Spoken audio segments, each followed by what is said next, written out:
Hi, my name's Keith Cooper, Northlight Images, and in this video I'm going to be doing an update on some testing I'm doing of this, the Fujifilm GF 110mm tilt shift lens. It's one of the two tilt shift lenses that Fuji announced in September, and I've got it here for a while to do some testing. Now I'll have a written review with lots of details, things like, you know, it's a bit more covering the quality of it and details of how it works. But this is just some example photos, because people were saying to me, what would you use this for? Now, out and out, I would say this is a lens that is aimed perhaps product photography, less so at my normal use, which is architectural photography, but from a sufficient distance, because as I say, it's 110mm, so roughly equivalent 85-90mm on 35mm full frame, you get quite a good view, such as this shot here that I've taken of my usual test subject, which is De Montfort University, not far away from where I live.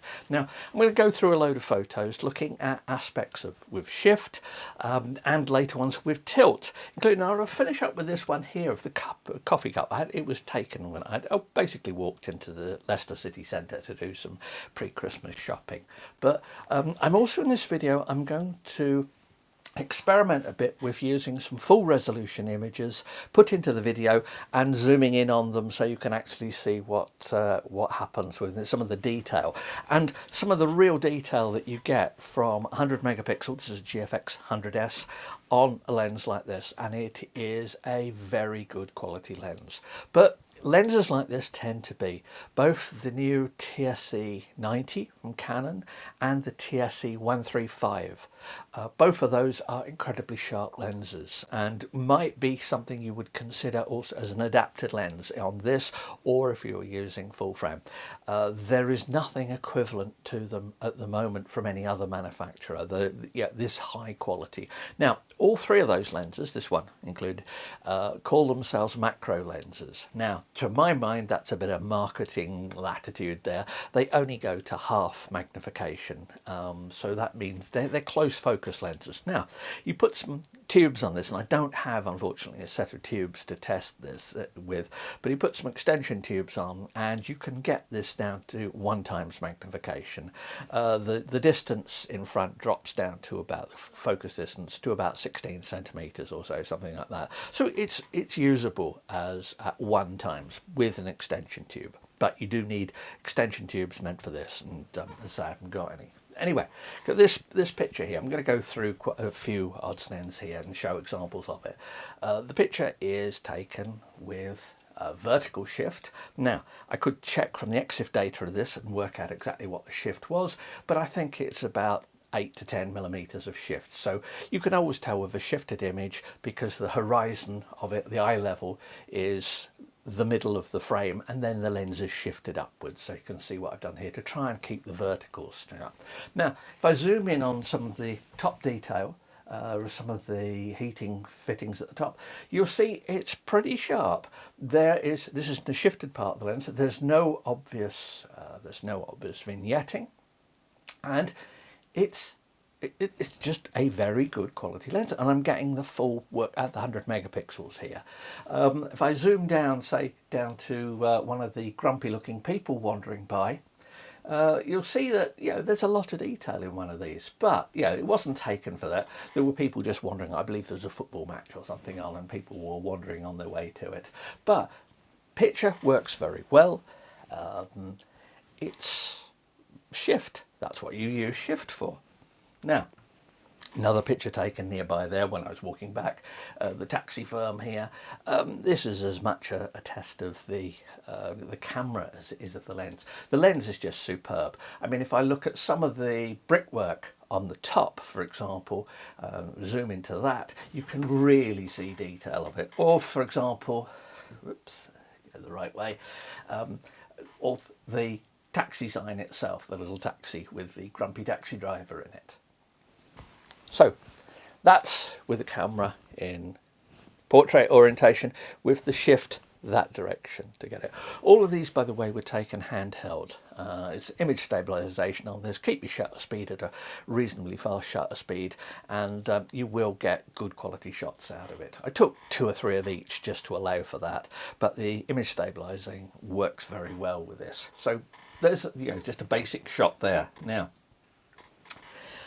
there's one more likely that I would do for some of my architectural work. Now, this is me leaning on a fence, so it's actually ever so slightly not quite leveled up properly. But really what I was looking at in this particular shot was to get more of the detail out of it. So if we look at, say, the top, and this is where you'd expect the lowest image quality, if I look at the top, you will see some of the grills on the windows there, no doubt aircon or something behind it. If I go down to the air conditioning units at the bottom, you can see the detail we're getting there. This is, as I say, 100 megapixel, you're really getting it. There is no chromatic aberration to notice. There might be a pixel or so at most, and on a 100 megapixel sensor, it's effectively there. Now, I've processed these images in Adobe Camera Raw. I've not done anything special with them. I've not sharpened them up or anything like that. But for a shot like this, that tells me that I really am not, in most shots, going to have to worry about any distortions of the lens. There is a little bit of distortion of the lens, and if you're going to be ultra picky about it, you will do that, and you will want ways of correcting it. At the moment, the only way that automated correction is available is if you use something like Capture One, C1, which can make use of the EXIF data. Remember, this lens and camera, you get EXIF data which tells you the shift in millimeters and the direction of the shift. So it could be vertical shift, diagonal, left, right shift, whatever.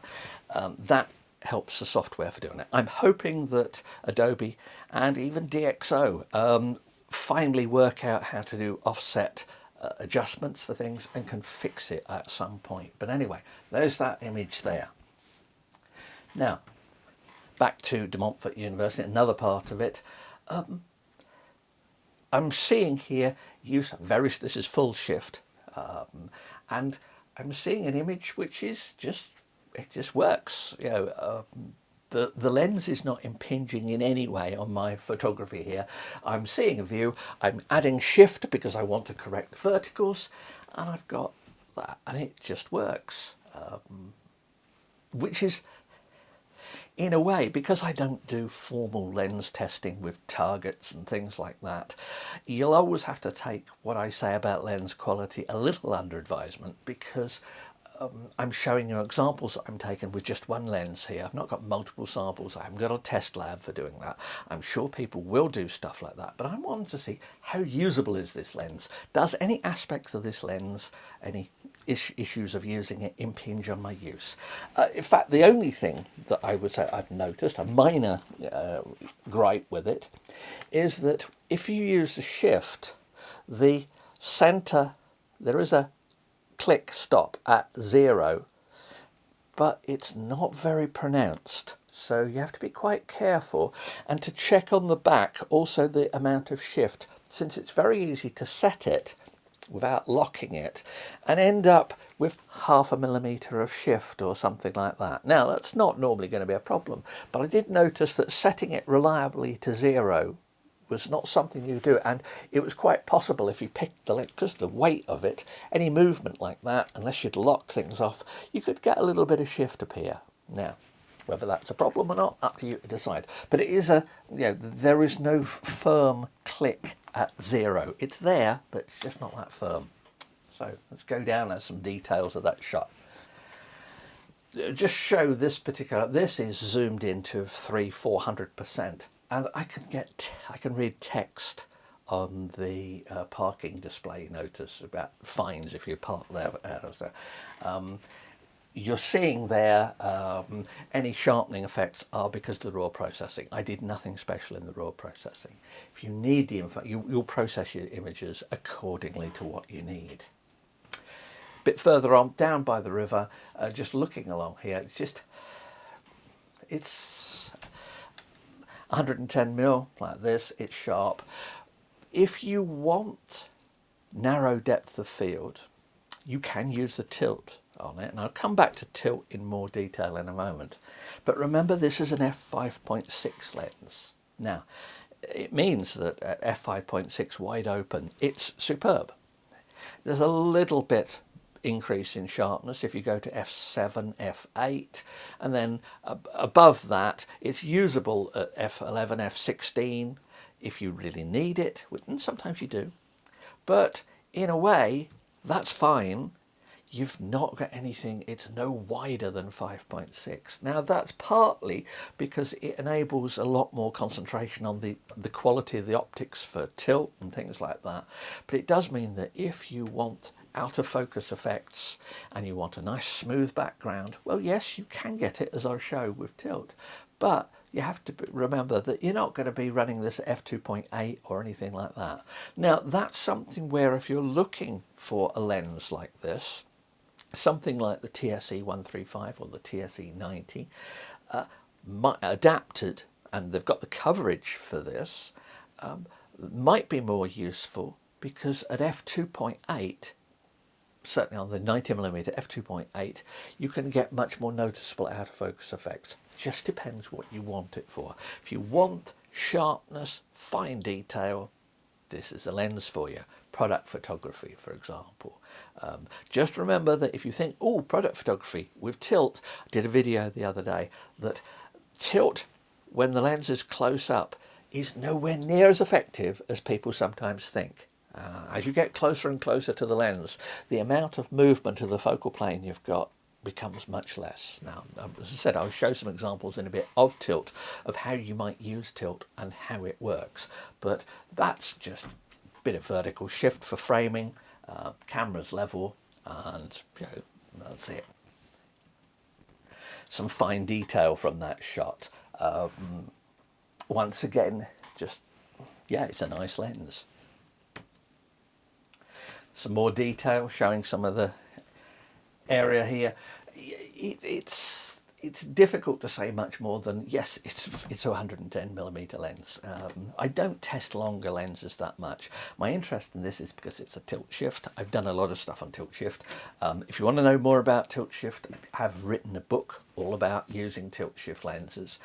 Covers a whole range of different ones of that. And that covers lots of, and there's lots of articles and videos I've done as well. But this is, just looking at this one here. Now, tilt.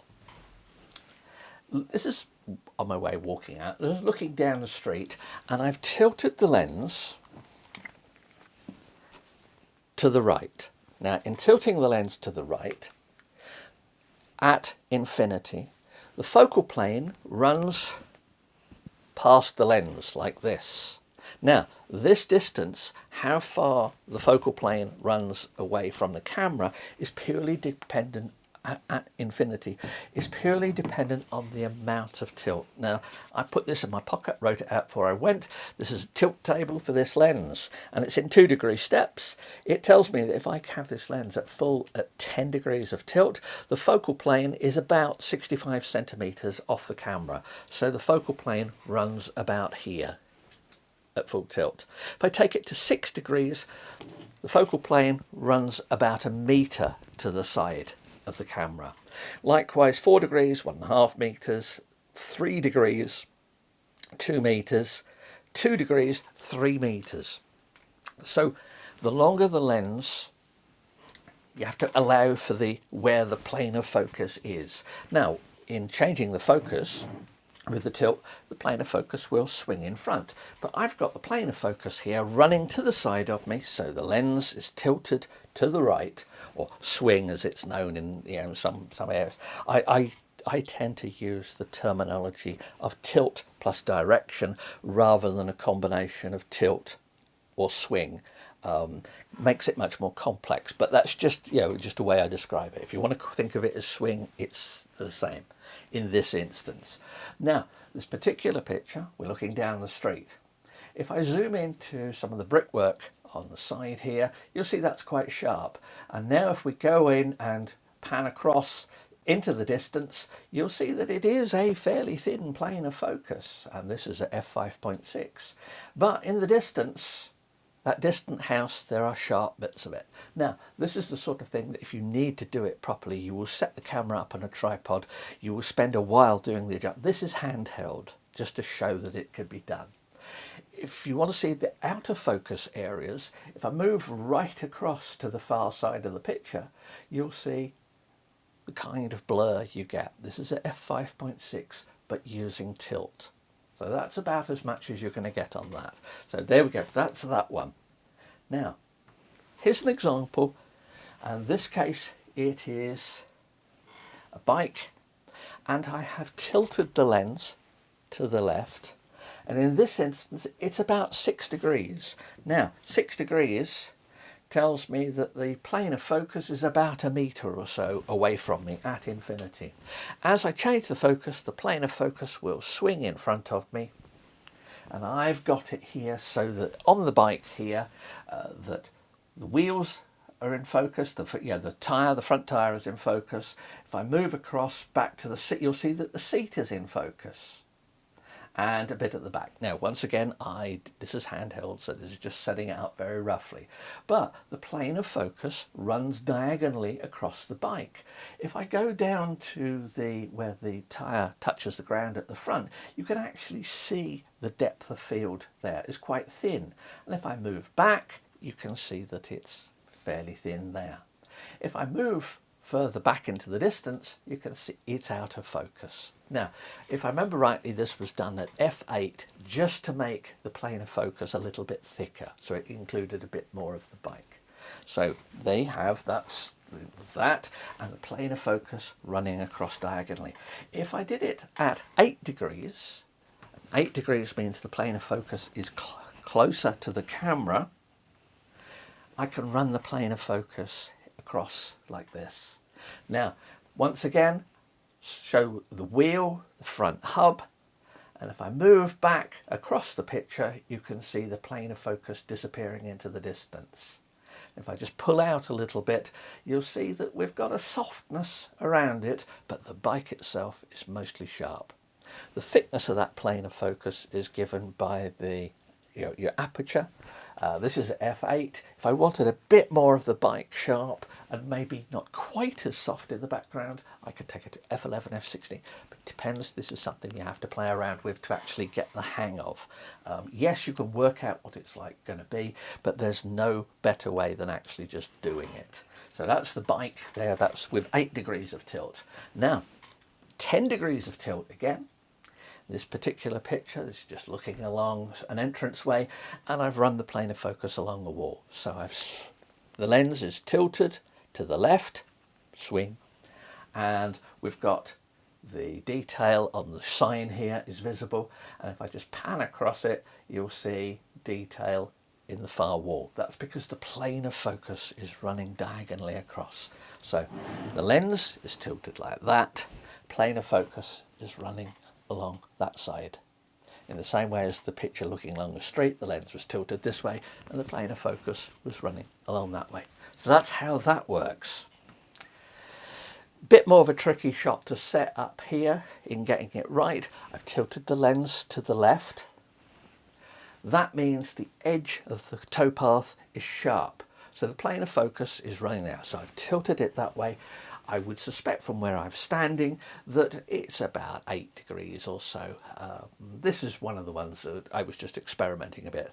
Yeah, and I'm standing close enough to the edge of the water that I'm paying attention at not falling in as well as doing this. But anyway, I want the picture, I want the plane of focus running up through the picture. We've got a bit of the bridge is sharp at the top here, but I've got it running up here so that the people and just a little bit of the swans at the front is sharp enough. Now, you might decide all sorts of other different compositions you want on that, but I'm really just doing this to show a use of tilt.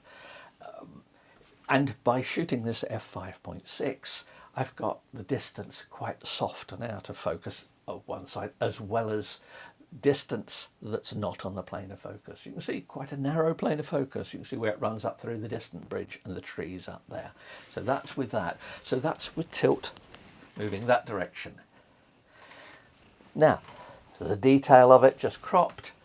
Does it work? Well, I mean, I don't know. This is just going out, just practicing with some pictures. I would say that if you get a lens, you don't need an expensive one like this. If you get even, let's say, a second-hand TSE 90, one of the old original ones, which I still use, play around to get a feel for what tilt does. It's the best way. Have a piece of cardboard or something like that, that just as a reminder as to what the settings are. Now, I finish off with the coffee cup. This one I've got up here. Now, where does the plane of focus run? Now, I'm quite close to this. This is at 10 degrees of tilt or so. But the important thing is, where is the axis of tilt?